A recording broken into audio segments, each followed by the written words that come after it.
One seemed like way further behind. Yeah, one seemed way behind. All right, well, one more time. Right. 1, 2, 3. Jesus. Maybe it's just the lag. It's probably just the lag. Yeah, Saf. Yeah, Maybe we it forgot might be that the Saf clap. Saf's in the UK. He's pretty far from us. Yeah. All right. And if not, Saf will just figure it out in editing. That's what I always say. Why did I come back? Okay.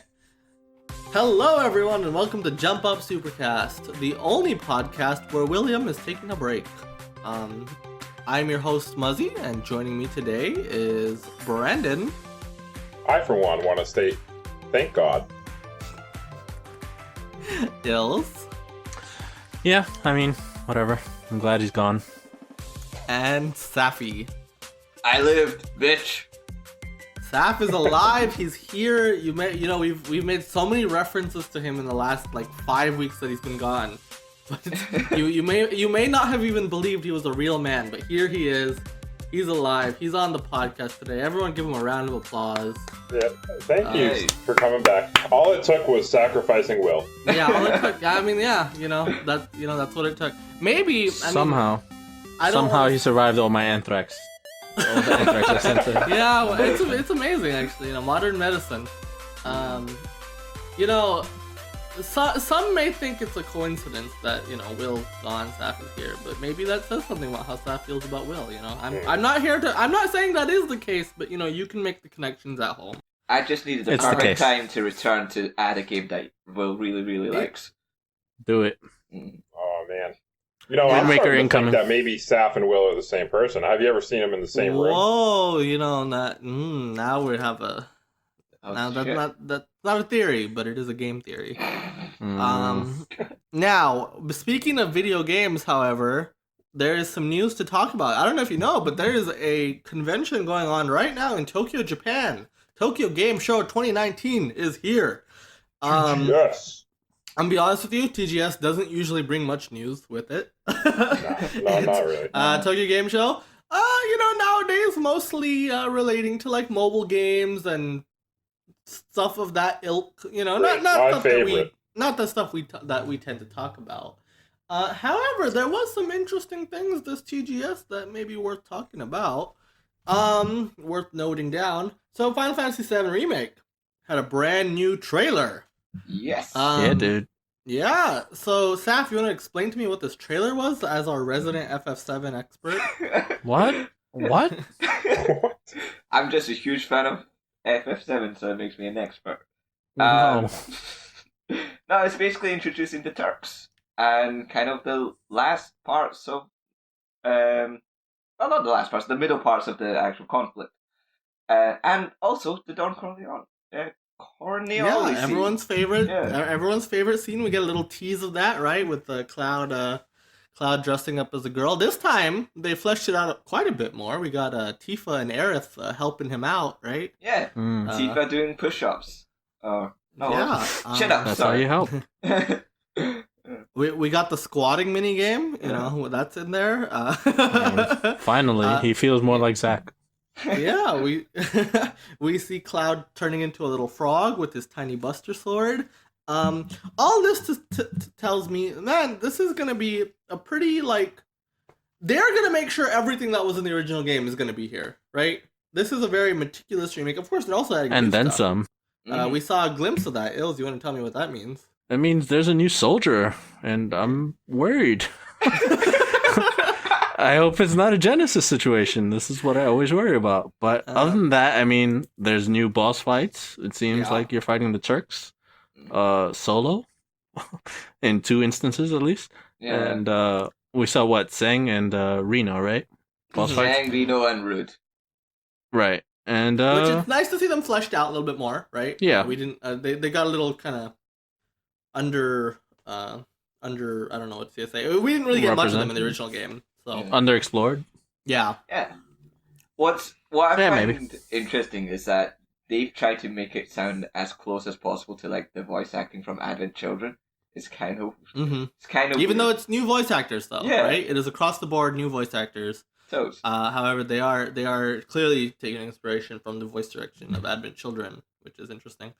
And in general, I mean, we saw Jesse and Biggs getting a lot more scenes than there were in the original game. You know, there's just I think what this trailer told me, everything you remember from that game is going to be there, and they're going to be adding just a lot more. There's going to be a lot more story. I mean, they kind of have to flesh it out, right? Because your mission statement is, hey, even though this is part 1, this is going to be an entire game in of itself, right? We have to turn Midgar into an entire Final Fantasy game.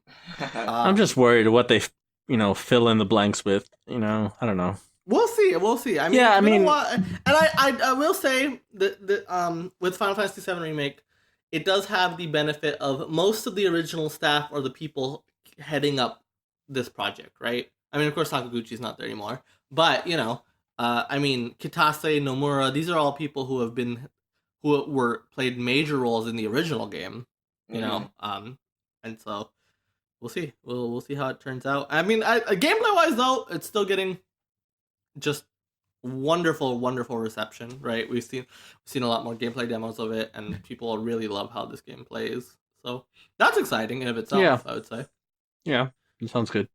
Yeah, so especially if it's a step up from Final Fantasy 15, which I played recently, and I did not like. The battle system not so great there, it's a pretty lots of problems there. Yeah. Whereas I think Final Fantasy 7 Remake, it's kind of a really good balance between real time and like turn-based combat. Yeah, that's what it's looking like. Yeah, and so that looks like it's shaping out nicely. Of course, sorry, it might be a bit weird, but I was kind of surprised at how much they've shown, like how far they've actually progressed in regards to the trailer content. Because they've gone a decent way into this game so far in terms of. So it's definitely been a while since I played FF7, but I mean, this is definitely well into the Midgar section, right? And so and as we know, like I said earlier, the entire game this time is Midgar. Yeah. So it'll be interesting. I mean, I'm assuming. I mean, we have not seen the ending stuff, of course, and I'm sure they fleshed it out a lot, and you probably have to change a lot to the ending to make it work as an ending, I would assume. Well, they leave after they escape the Shinra building, right? So yeah. I don't think they have to. If they keep that the ending point, then that's a pretty solid ending point, I think. Yeah. So, I don't know. So the one weird thing is that they seem to have included summons. Well, you have summons now while you're in Midgar, because we saw Ifrit and Shiva. And it was like, what the fuck? Yeah. So that's definitely stuff that's coming a lot earlier than it used to, right? Yeah. Which I think makes sense, because you don't want to feel like that's it, right? You want this to be you want the exciting parts of the episode, even though it's just in Midgar. You still want a lot of that stuff, the summons and all that. You want that here, right? And so that I think it's cool that they're kind of shuffling some stuff around, to make it so that, hey, I get to experience this cool stuff even as early as Midgar, I think that's pretty Why not just put everything in Midgar? I mean, who knows? I mean, I'm very excited to see, maybe excited is not the right word, but I'm very interested to see just how fleshed out Midgar is, because it's looking pretty big, Yeah. So, yeah, we'll definitely have to keep tabs on that. Of course, Final Fantasy 7 Remake is coming out March 3rd still, so not too far off, 6 months away. Yay. Other than that from TGS, I mean, honestly, so the big one, I would say, Death Stranding got a 50-minute gameplay showcase. In fact, after this recording, but before this podcast goes live, he is doing a second 50 minutes of gameplay, Hideo Kojima. Really showing you, hey, you wanted to know what this game is? Everyone out there saying, hey, is there a game here? There's a fucking game here, and I'm here to show you it, is what basically Hideo Kojima said. We saw a lot. So we saw kind of how, the traversal of the open world. You seem to be able to interact with all the environments in very, very interesting ways. Yeah. We kind of got a good idea of what the story is, We got a pretty good idea. We saw we saw a boss fight of sorts. We saw what happened,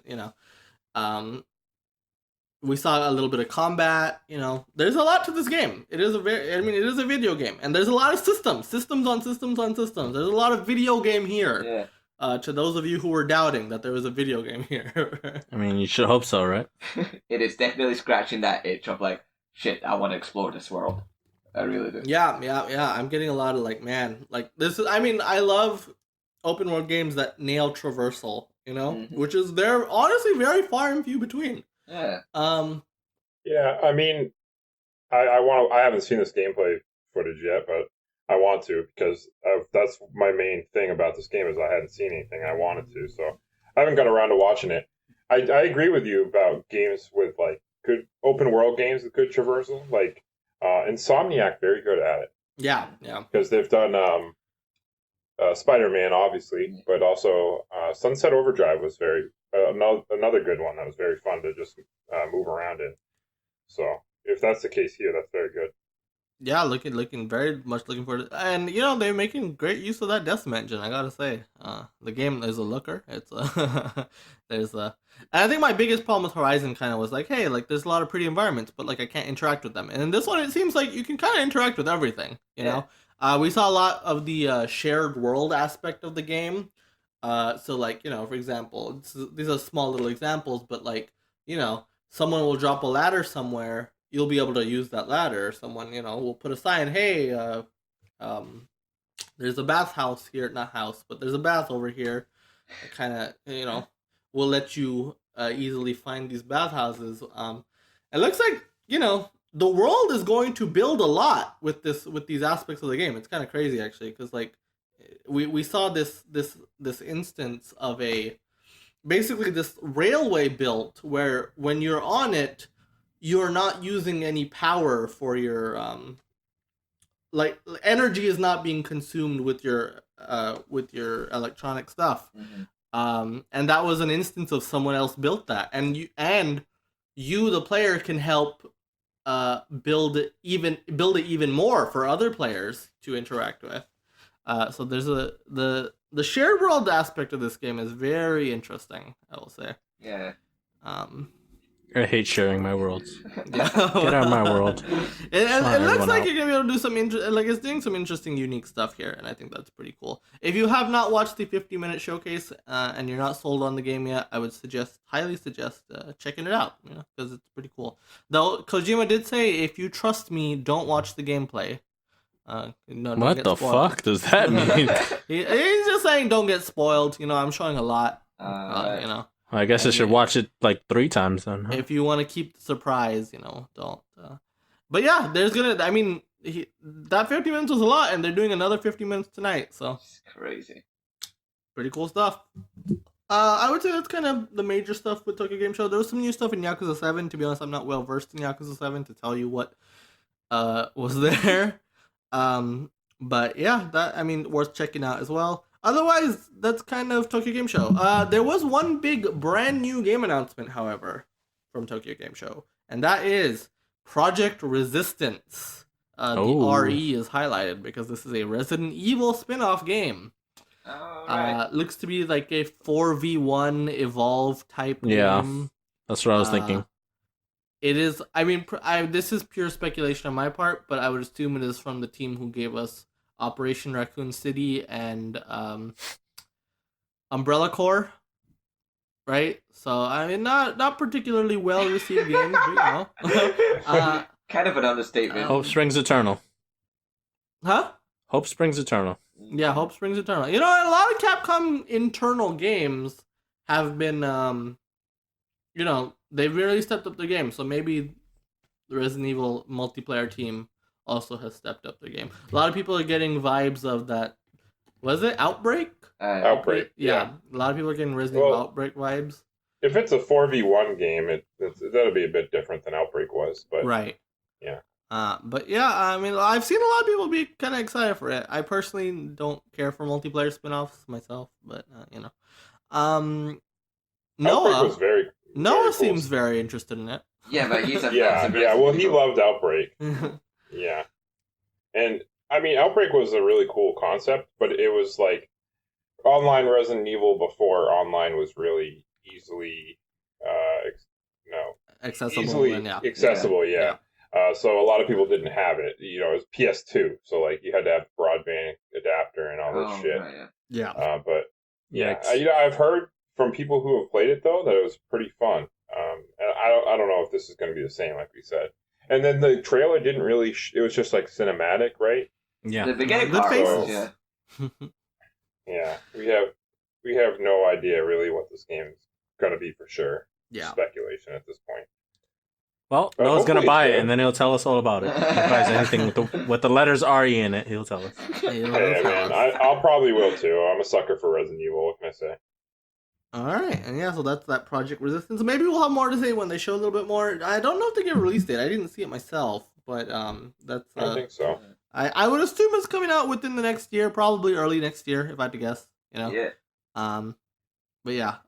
Details are kind of scarce though. Truth be told, it is PS. So there is no release date. It is PS4, Xbox One, and Steam. There's a beta next month in Japan. So maybe we'll get a lot of footage from that, I assume. But yeah, it is a 4v1 asymmetrical co-op experience set in the Resident Evil universe. Oh, so it is confirmed that it's 4v1. It is confirmed 4v1. Yes. Is there not a beta in Europe as well, or am I mistaken? I mean, I'm looking at a Kotaku article that only says Japan, but maybe they announced it also. I can't tell you. Yeah, Europe. Yeah, so that is TGS. Though there was another event that happened that normally we wouldn't talk about on this podcast, but Apple had a hardware event that same week. And there is some mobile games here actually worth talking about, believe it or not. I know Brandon scoffs, but hear me out here, okay? What's going to put me to sleep more? I don't know. Final Fantasy 7 or this? So, I mean, unless you think Shantae is worth snoozing over, I do have some news for you here. Yeah, but is it a Shantae game I can play on anything else? Yeah, but hear me out, Brandon. Listen up. So, Apple is launching, as you may have heard, we talked about it on the podcast briefly before, Apple Arcade.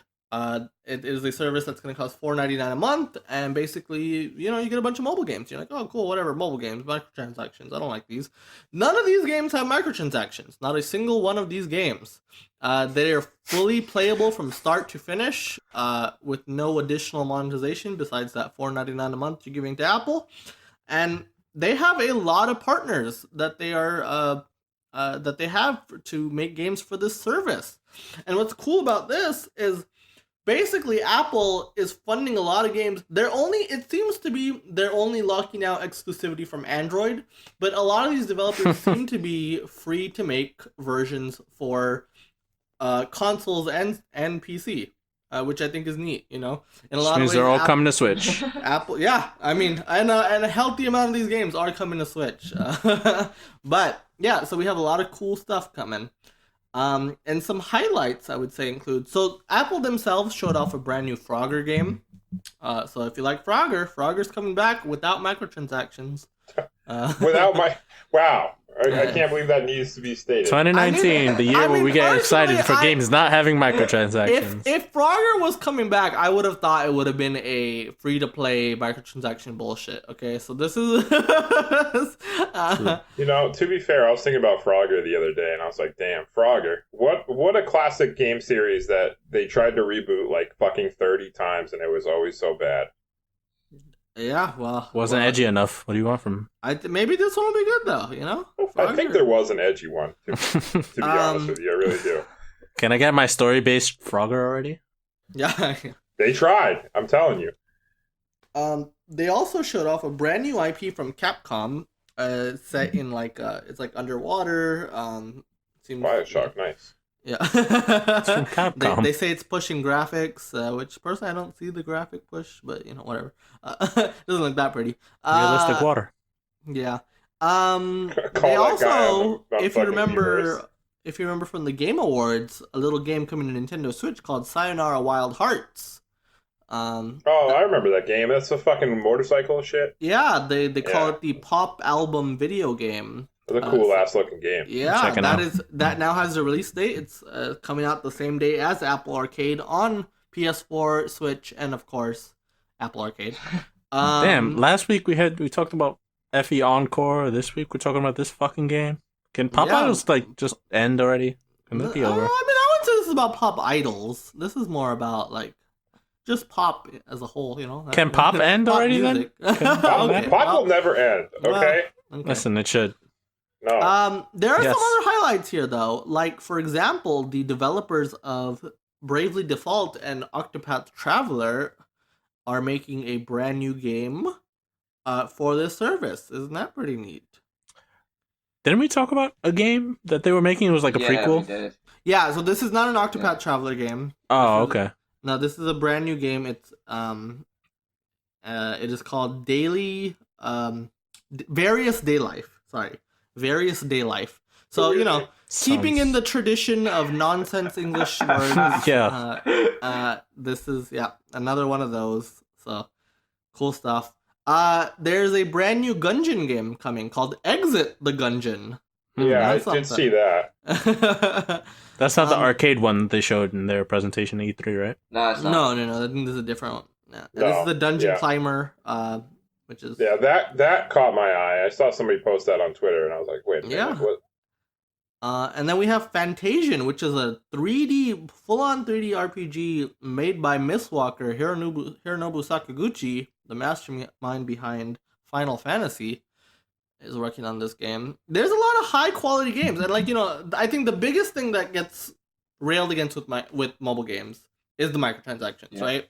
I think it is cool to see this initiative that focuses on, hey, here's games like traditional games that you can play on your phone or your tablet or your Mac. I think that's a cool service. It is cool to see them focus on quality on their platform. Yeah. Finally. I'm glad. Better late than never. Yeah. And of course, Brandon's favorite, Shantae and the whatever the fuck is. Yeah, I saw Way Forward is putting some eggs in that basket. Yeah. Oh, so it's the same characters as Enter the Gungeon. My bad. Sorry, I was looking at it. Yeah, it's the same. Yeah. It's called cool. Shantae and the Seven Sirens, by the way. Yeah, I don't know why you had to be a dick to that. I just forgot the name. It wasn't like a slight against Shantae. It is quite a crazy list of talent that they've just kind of cultivated together, isn't it? Pac-Man's also showing up, by the way. Pac-Man Party Royale. Oh my god! They have they have went to publishers we love like Capcom, Sega. Choo Choo Rocket is coming back on this service, by the way. Bandai Namco. And then they're also going to a lot of quality indie developers, right? Like Simogo, who makes that Sunny Wild Hearts game, the Gungeon guys, Sakaguchi. Way Forward, Sakaguchi. It's a lot. They are seeking out quality content and putting it in this pretty cheap service. And you have to have an Apple device to play this, right? You do have to have an Apple device to play. So I'll never play any of these games. Mark my words, it's coming to Switch. Don't worry. So, a lot of these probably will come to Switch unless they heavily feature the touchscreen. But also, the Switch has a touchscreen, so why not, right? I'm not buying any Apple products to play this game because I don't own any. I own that's fair, iPod, but I think it is cool to see that quality games. That's good. I'm glad. Alrighty. So that's Apple Arcade. Like I said, a lot of cool stuff coming, a lot of big names. I think it's worth checking out. And hey, even if you don't own an Apple device, just maybe be happy that maybe you'll be able to play these games on Steam or Switch, Don't lose hope. Hope springs eternal again. I think it's just cool that Apple is using their money to fund cool games, I guess is my point here. Definitely. Yeah. They're talking to the right people, basically. Yeah. They're talking to the right people, and I think we can say there's a problem in the mobile space, right? With the kind of games that are successful. And I think this lets, because ideally mobile is a very cool space for indies, right? Because it's very cheap development costs. With a high user base. With a huge user base, yeah. But creative games cannot thrive in that space. And I think with Apple Arcade, there's finally maybe we're going to see some cool stuff. Yeah, exactly. And I hope it makes money so that people will be more inclined to keep doing it instead of, because, when people see where the money's at, they're going to be like, oh, well, if I can be shady and make shitty shit, there we go. But if people see there's money to be made, maybe we'll get more quality stuff. More quality stuff, yeah. And maybe it changes the narrative around mobile games, because when I think of mobile games, I think of lesser games. Yeah. Yeah, and this could definitely, and this could help shift that perception, right? This could no more shitty shit. Hopefully. It seems better than Google Stadia. I'll give it that. They're talking to the right people here, right? And they have a pitch that actually makes sense here, right? Yeah. And I think that the vision is clear, and you feel good about this product. And I think that you can't really say any of those things for Google Stadia. At least they're giving us something new. That's true. Yeah. Gonna shift gears a little bit here, though.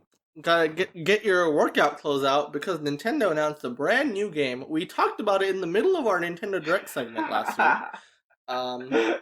We saw this strange accessory, which they announced right in the middle of our recording last week. Now we have seen the full product. How dare they?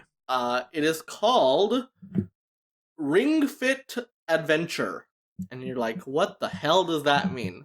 Well, everything you need to know is in that title, believe it or not. So, pretty much. You get this. So with the package, this is a $79.99 package in the US. Okay, so that was confirmed? Yes, it is $80. Cool. Okay. And so basically what this game is, so we should talk about the accessory first, right? Because that is the biggest part of this thing.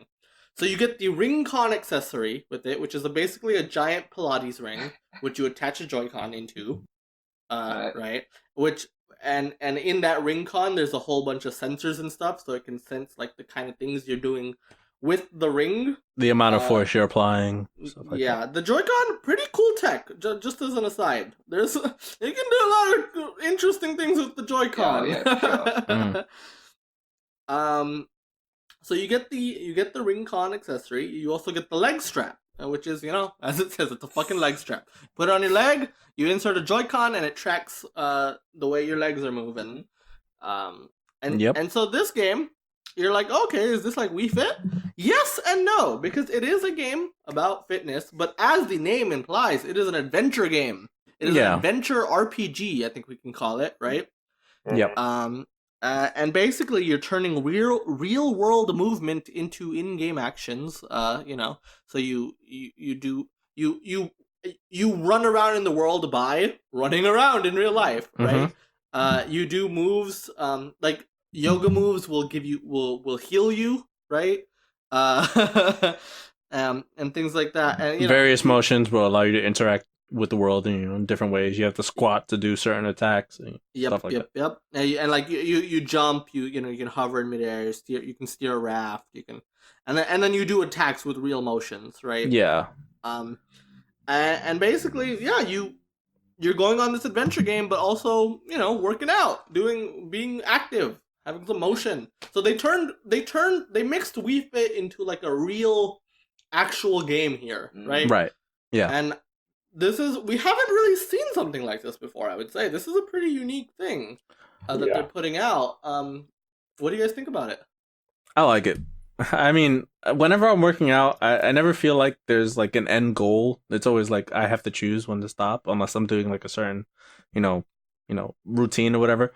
This gives you like, immediate like something to work towards. You know what I mean? Right. You were doing something very specific, right? You were working towards a specific goal. And we've seen gamifying exercise, right? But never to this extent, where it's a literal game, right? It is not just about like stat tracking stuff. It is just straight up, hey, this is a fucking video game, but like you're exercising with it. Yeah, exactly. It's not just and it's not just like you said, like stat tracking, but also like when you look at fitness games before, right? They were all like just like mini game compilations, basically, essentially, and that's really all it was. But like this game actually like puts everything together into an actual like adventure game.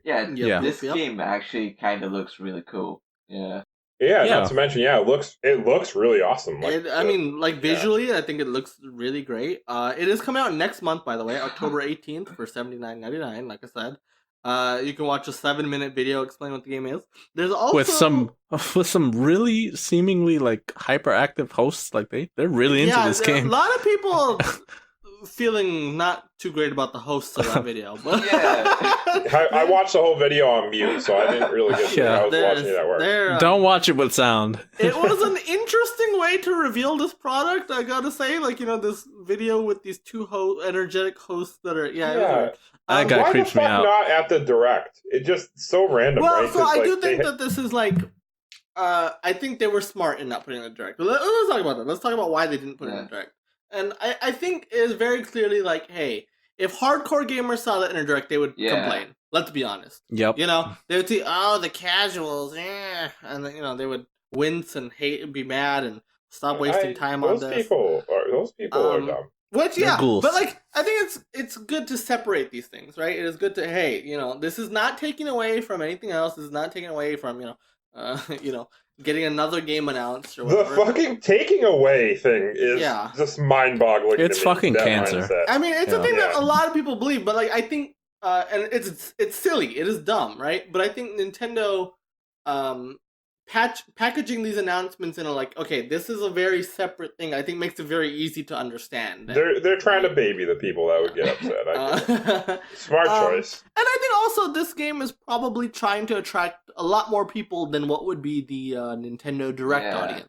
Right, so to hide in a Direct kind of works at cross purposes. That makes more sense than anything else. And it gives, I mean, just putting this on YouTube, okay, hey, like, I mean, everyone has access to YouTube, right?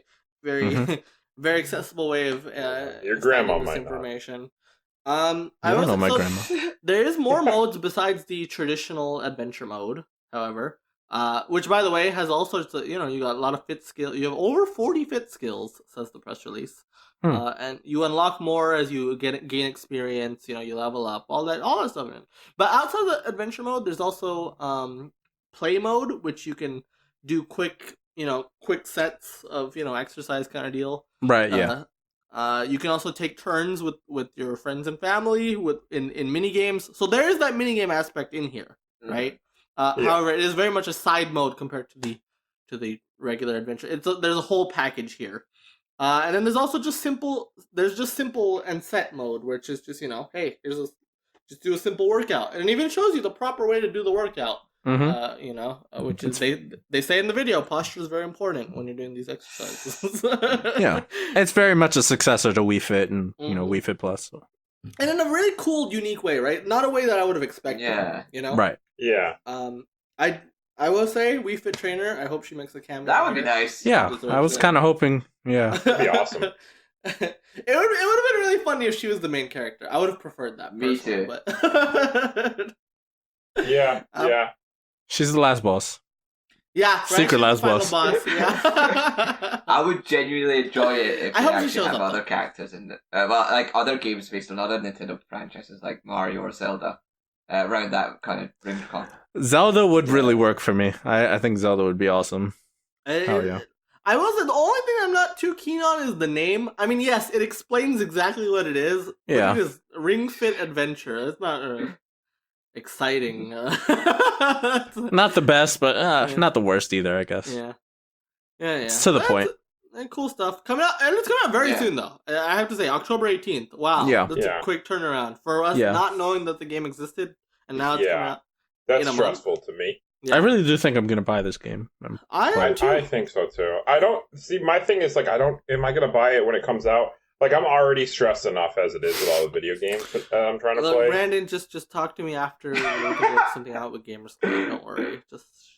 What happened? What? What's going on here? What is this collusion? I'm just thinking that it might be one of those things that drops in price quickly, sure. Like I mean, Nintendo Labo, dropped in price pretty quickly because it was a failure. I do think that like people. So some people say, "Oh, Labo failed. This is gonna fail too." I don't think that's the case. This is a very different product from Labo, right?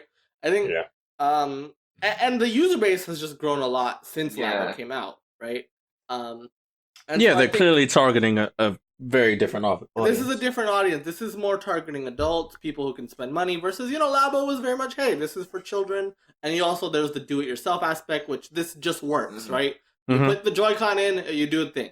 And it's not made out of cardboard. And it's not made out of cardboard, so there's no worry of because there was a lot of concerns surrounding Labo when that launched, right? That and people would just say like, "Oh, it's cardboard. Why am I paying money for cardboard?" Why am I paying for cardboard? Yeah. I think paying for I mean, I don't know if rubber makes it any better, but it is a thing, right? Like you say, okay, this is exercise equipment, right? And you're paying for an actual game as well, right? Yeah. Whereas there was not really that aspect in Labo until the third set, which by that point no one really cared about Labo, should be told. Yeah, and you think about cardboard, and you think it's going to break like really easily, but when you think about like rubber or plastic, this is durable. It's not like I'm going to set it down and somebody's going to spill water on it, and it's broken. I will say, even compared to Wii Fit, I mean, the Ring Con seems a lot easier to store than the balance board, right? You can kind of just toss that thing anywhere.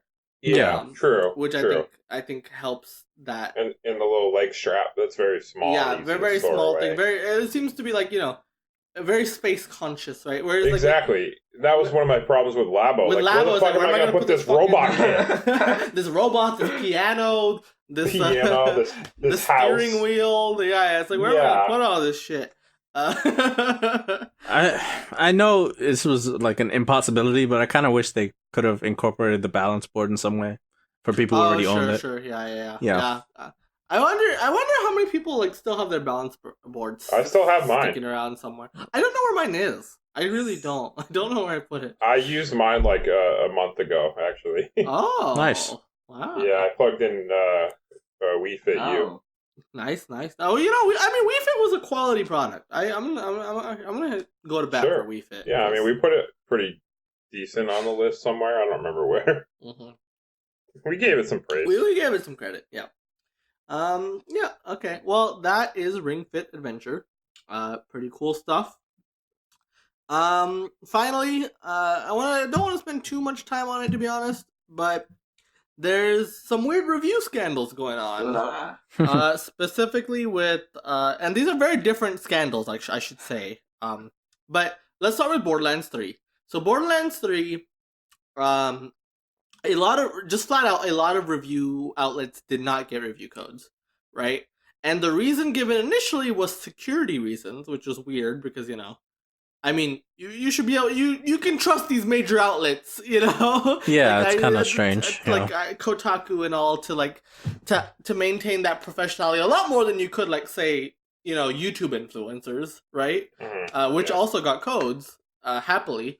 But then later, they specific 2K, the publisher of Borderlands, went out there and told Kotaku, after Kotaku asked for a response, that they did not want to give Kotaku a review code due to dubious E3 coverage. What? Which we can you can translate into we think you didn't like the game enough, and we don't want you lowering our Metascore. Yeesh. Pretty shady stuff. That's That's not. I mean, not ethical. That's I hate when people do this shit. Like, just take your lumps. You made the game. You had your You had your time to make the game as good as you possibly could. If you fucked up, fucking take it. Yeah. And I guess not everybody's gonna have the same opinion. Yeah, like some people like the game, some people are not. But only giving review codes to people who are gonna like it is so shady. Yeah. I mean, it just puts a bad taste in my mouth just thinking about the game. Like, yeah, this is a 2K thing, not like the developers. Well, so we've also heard that like Randy Pitchford specifically has expressed his distaste of certain reviewers to 2K. It's your boy Randy. And Randy Pitchford, he's come up a lot in some, let's just say, weird stuff over the years. He's a strange guy of questionable morals. Integrity. Has he never not been in court? That's what my question is. Like, he's currently in court as we speak about something or the other. He famously swindled Sega, taking their money for Aliens. Oh man, Aliens. Duke Nukem Forever was a whole mess. And Randy Pitchford's an interesting guy. And so I mean, and the thing is, by all accounts, Borderlands probably would still have a pretty positive Metascore, But it just it just feels so nasty to do this, and it really sours you on the game a little bit. Yeah, I don't want my first impression to be, what are you trying to hide? Yeah, right, and that's what it gives, right? That's immediately where your mind goes, right? Yeah. What are you trying to hide? And it's like, yeah. I mean, I still took the whole day off tomorrow to play this game. So sure. I'm not even I'm not trying to disparage you for being excited for this game still or anything. It's just like I think it's just weird that 2K is doing this. No, it definitely and Gearbox is doing this. It's not right. It is not right. Mm-hmm. On the other hand, you have Daemon X Machina, and this is just, I mean, I'm gonna just chalk this up to like weird mistranslations and just sheer stupidity, I guess. Cultural barrier and just being kind of dumb in general. Because Marvelous Japan is taking down reviews of, if you have a review on YouTube that is monetized and you get ad money for it, which obviously fair because it is your review. You are people monetize their reviews. That's the thing. Course. Yeah. But so Marvelous is taking down reviews on YouTube that have monetization on them, which is baffling. I don't know what is happening. I don't know what's going on there. But hopefully that situation is resolved. But it is just a strange thing overall. Yeah, I mean, isn't the game already getting like kind of shitty reviews? Yeah, and the weirdest thing too is like Nintendo is the publisher in the West, and so Nintendo gave these codes to people in the West, these Western review outlets, but then you have Marvelous Japan, who has nothing to do with the Western side of this game, out there like being like claiming footage of this game, and it's an all around very weird situation. I do feel bad for the American branch of Marvelous because people are just kind of railing against it. It's like, what the fuck are you doing? Do you not want this game to be covered? Like, we're not doing anything. That's our parent company. We have nothing to do with this. So that's fun stuff. But yeah, so there's some weirdness there. Marvelous, please, I guess it's not getting that bad of reviews. I'm looking at it. It's settled around 75. It's like 75. And the general consensus seems to be, hey, if you're into mech games, you'll probably like this. If you're not into mech games, maybe don't get this game. Which I think, that's fine. That's a fine thing to be. That's a fine place to be for Daemon X Machina, which comes out the weekend of this podcast. It'll probably be out when this podcast is up. Does it come out tomorrow? Yeah, it comes out tomorrow. Yeah, comes out tomorrow. Okay. Big ass fucking dumbass robot edition. Can't wait. I guess for Saf it is already out if he had pre-ordered it. No, I did not. I just bought the special edition, man. Yeah, you bought the nice. Okay. And one thing that I forgot to cover, Neo 2 is coming out in early 2020. Got a new trailer, it looks good. Not much to say about it otherwise though. Early 2021. Early 2020, only on PlayStation 4, however. Like, do we have a date, or is just early? Just early 2020. Okay. Yep. Okay. Cool.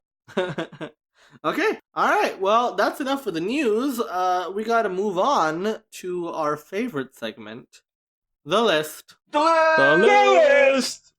So, the list you can follow along in the paste bin below. Check out that in the description. But Safi. It has been a while since you've been here. It was your pick for like 3 weeks now, but you weren't here. Or more. Yeah. Last week, I believe I picked in your place. You picked. Yeah, I picked in you. And I put Overwatch on the list. Overwatch is number 24. 24. So, another high game from me, because that's just how I roll. I'm a coward. Yep. But Safi, it is your turn. What are you gonna put on the list? Wii Sports. I want to put. Whoa! You just come out Wii there with Sports. it. Yeah. I wish Will was here for this episode. I know. Okay, tell me about Wii Sports, Saf. It is. Yeah, I told you I was going to screw him over. No, it's the launch game for the Wii. The one thing that basically told us what the fuck the Wii was about. It's literally a set of fucking mini games or sports mini games. We got boxing, cricket. Oh, sorry, not cricket, baseball. Ew. Baseball, tennis, golf, and I think bowling was the other one. Bowling. Yeah. Can't forget bowling.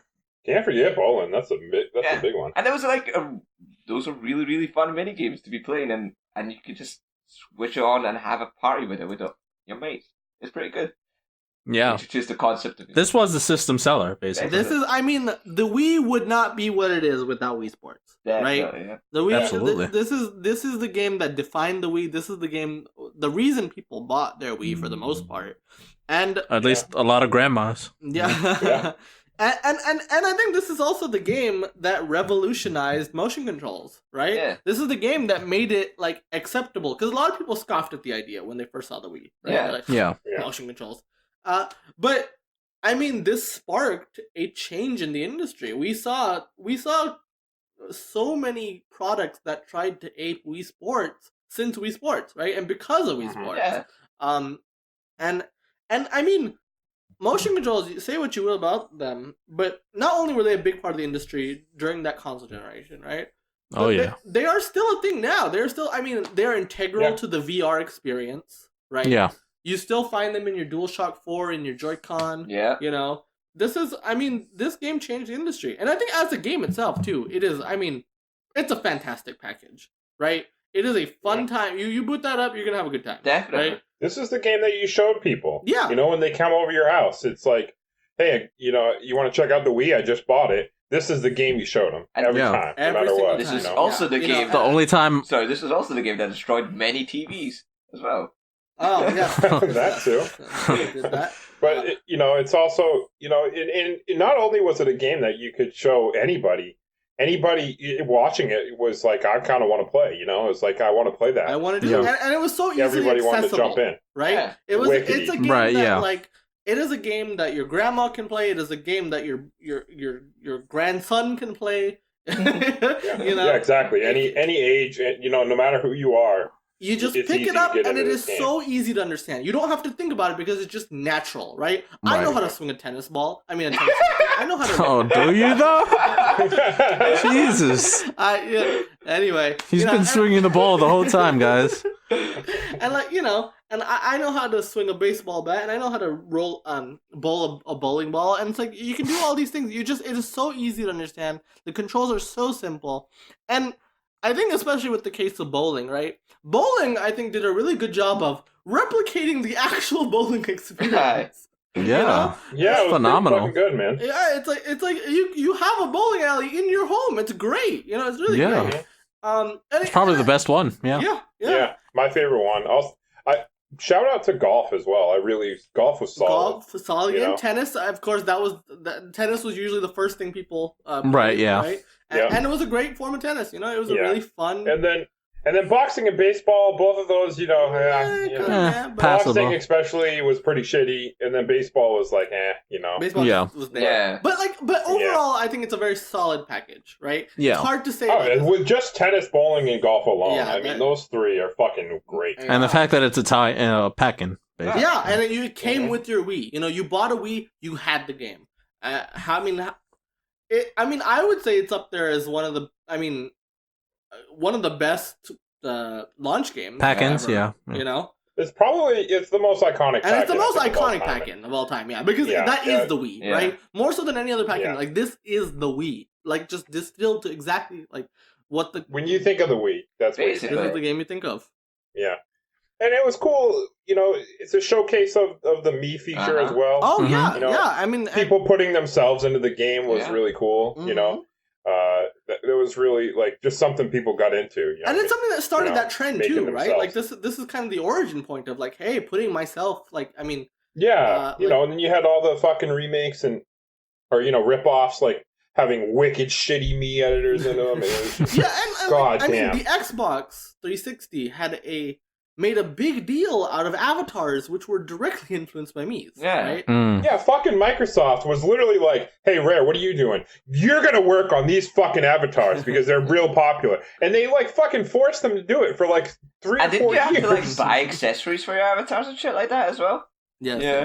Yeah. It was kind of neat. I kind of like the Xbox avatars. Well, we're getting a little off rails though, but you can say, but it was very influential, right? Just the idea of, hey, I'm just looking at myself, even though it was very cartoony. Changed a lot of I don't think I've ever experienced a better proof of concept than that Wii Sports. Than Wii Sports, yeah. Yeah. Right. Yeah. Well, Sal. I just want to say, I just want to say we shouldn't rank it just on the influence it had. No, of course. The quality. But we talked a little bit about that too, right? This is a very quality video game. Just wanted to make that statement, Yeah, I mean, in quality terms, you get a lot of mileage just out of the main, the big three. I feel just fucking bowling alone. People, you play that. like I said, it is literally you have a bowling alley in your own. It plays so solid, man. It plays solid. And it feels like you're really bowling. You can put spin on it, and it's just, I don't know, it feels really good. I haven't played it in years, honestly. But it is a game that you could pick up, and it's not like you never stop, right? You could just, you get it. right? And it was just fun, man. I fuck. There's times where I want to do it, but I'm too lazy to set it all up, because I don't have it hooked up anymore. But there's times where you just like shit. I want to pop in some fucking Wii Sports and have like a few friends over. Well, you got your Wii U set up, so it is set up. You're right, dude. Maybe you know what? I'm about to call some people up. Let's do it. Sounds great. There you go. All right. Well, Saf, you brought us the game. You get to say. You get first say. Where would you like to put it on? I want to put it in like mid to late 20s. So somewhere between 25 and... Jesus Christ. Maybe a bit... Somewhere between 25 and 30. I don't know. Because it is a pretty solid game. Like, separate from how iconic it is, it's still really, really fun to play. And I can just... bring it any occasion. So, I feel as though that would be a good place to put it. Okay. I feel pretty good with that. I mean, so my first instinct... I'm not necessarily saying this is where I want to put it. But my first instinct was kind of to look at Skyward Sword for some reason. Oh my god. Yeah. So there's that. Yeah, I don't know. Actually, no. Brandon, Nils, you guys have any thoughts? Donkey Kong Country 2. Below Donkey Kong Country 2. I'm okay. looking at Sonic Mania. I'm like, do I like it better than Sonic Mania or don't I? I feel as though I do, but Sonic Mania was really, really fun though. I don't know. Anyone else want to throw something? I mean, I would put it above Mania myself, but... I'm just trying to think through it. I mean, obviously, it plays really well. Visually, it's a little simplistic. But, I mean, I think that kind of lends to the charm of it. Mm-hmm. Yeah. It's a charming game, right? It's a charming game. I don't know. I mean, I'd be fine with it above Sonic Mania, but probably right there. Right above Sonic Mania? Okay.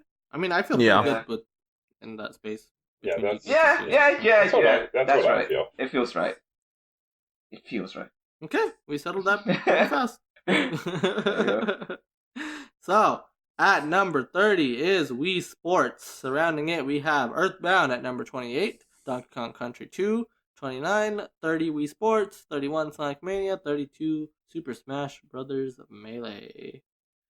So pretty, it's got some good stuff surrounding it. I think it's a pretty solid place for Wii Sports. Yeah. Good on it. I will say, Wii Sports Resort is even better. Yeah. So I just want to throw that out there. That is never even played Wii Sports Resort. Oh man, dude, you're missing out. That's a quality video game. Maybe you should boot that up. I can't boot it up if I don't own it. Oh, you don't own it. Oh, wow. Yeah, if I owned it, I would have played it. Listen out, man. Okay. Well, Wii Sports, we put it on the list. Safi, you have not been here in a while, so I would like to give you the final word to, say whatever you want. With great power comes great responsibility, Saf. Please remember. However, in the meantime, I'm going to give some plugs. Number one, we have a Twitter account, twitter.com/jumpupsupercast. And that is the place to be because it'll tell you when we put new podcast episodes up. It'll tell you when we're streaming, though we haven't done that in a while, which, by the way, we stream at twitch.tv/jumpupsupercast. We could use some followers there. Maybe we should stream to make that happen. We'll see. We're also on other social media, such as Facebook, Instagram, and I think that's it. You can check those out. /Jump Up Supercast, Facebook or Instagram.com. To find this podcast, it is on every podcast service, mostly, not Spotify, but mostly where you can find a podcast, iTunes especially. Just search up Jump Up Supercast. We release new episodes every Monday, so you start the week with us. How great is that? Mondays are pretty dull, And Mondays you suck the life out of you, and we're here to make your Monday better. Put the life back on. Yeah, exactly. So yeah, just for that reason alone, a friend, they hate Mondays, be like, hey, check out the Jump Up. If you could tell your friend about us, that would be wonderful. We also, but that's not the podcast. Is not all we do. We also do another show called the Jump Up Supercast Game Club, hosted by our very own Brandon. And so basically, the members of the Jump Up Supercast, not including me or Saf, and sometimes Will, he's always there. He's always okay. Yeah. Basically, they get together, play a game, talk about it, rank it on the list. So if you care about the list, very important to the list canon. You gotta listen to the club to know the full list. So it's very important, you know. And yeah, that is every other Thursday, correct? Yep. Yes. So yeah, every other Thursday. Last week they played Snatcher. I believe. Yep. The upcoming great listen, by the way. I listened to the episode, a wonderful episode. Worth checking out. It's Hideo Kojima. It's a Hideo Kojima game. You know, very topical with Death Stranding coming up. So we got to listen from Muzzy. Wow, that came out today. I forgot. Yeah. Did that upload today? I think I had it set to. I mean, it's on my feed, so I would. All right, baby, it's out. I would assume, though. I just took it from the Google Drive. Yeah, I cheated. Didn't even give us a proper official listen. Yeah, you don't even get fucking garbage. Never mind. However, yeah. So every other Monday, please check that out. Game Club, great show. And the next Game Club is a little game called Tulip, I believe. Yeah, Tulip. Yeah. Don't remind me. Yeah. If you want to hear Ills be grumpy about a game, I would suggest listening. Well, Brandon too. Don't forget. Okay. Yeah, I'm pretty disgruntled about it. So look forward to that. That is the podcast. We'll see you next week. Saf, take us out. This is shout out to Future Saf. Edited the podcast early in the morning. You're almost there, buddy. Good job. There you go.